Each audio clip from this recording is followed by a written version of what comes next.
ধনেপাতা আলুর চপ বানাবো। চপ বানানোর জন্য আমি দুটো আলু নিয়ে নিয়েছি আর ধনেপাতা কুচিয়ে নিয়েছি, কাঁচা লঙ্কা কুচি করে নিয়েছি। এবার আমি আলুগুলো সিদ্ধ করে নেব।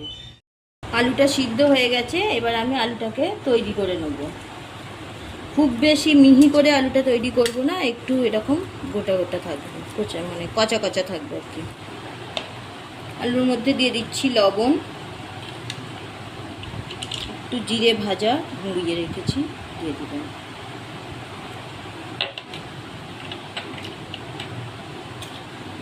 কাঁচা লঙ্কা, ধনেপাতা কুচি,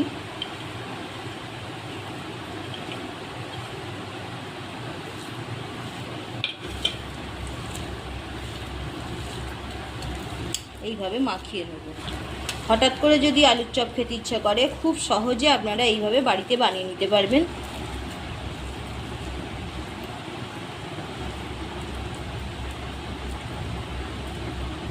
এইভাবে চপের আকারে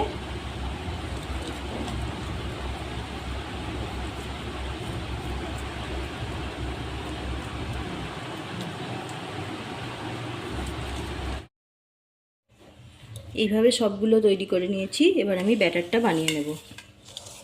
তার জন্য নিয়ে নিয়েছি বেসন, দিয়ে দিচ্ছি লবণ, এবার অল্প করে জল দিয়ে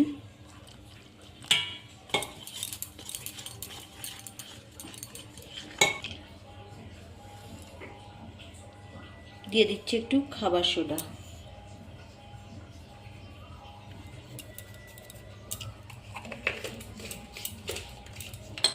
ব্যাটারটা ভালোভাবে ফেটিয়ে নেব। একটু লঙ্কার গুঁড়ো দিয়ে দিলাম, লাল লঙ্কার গুঁড়ো। ব্যাটারটা একেবারে রেডি এরকম হবে।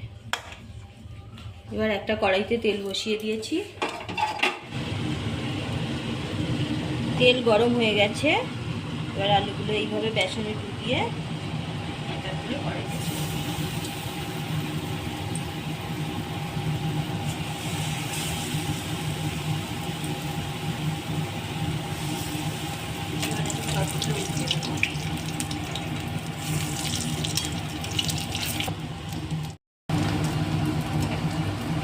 চপগুলো এইভাবে ভেজে নেব।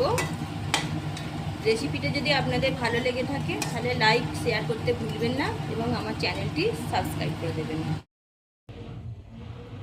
আমার ধনেপাতা আলুর চপ রেডি হয়ে গেছে।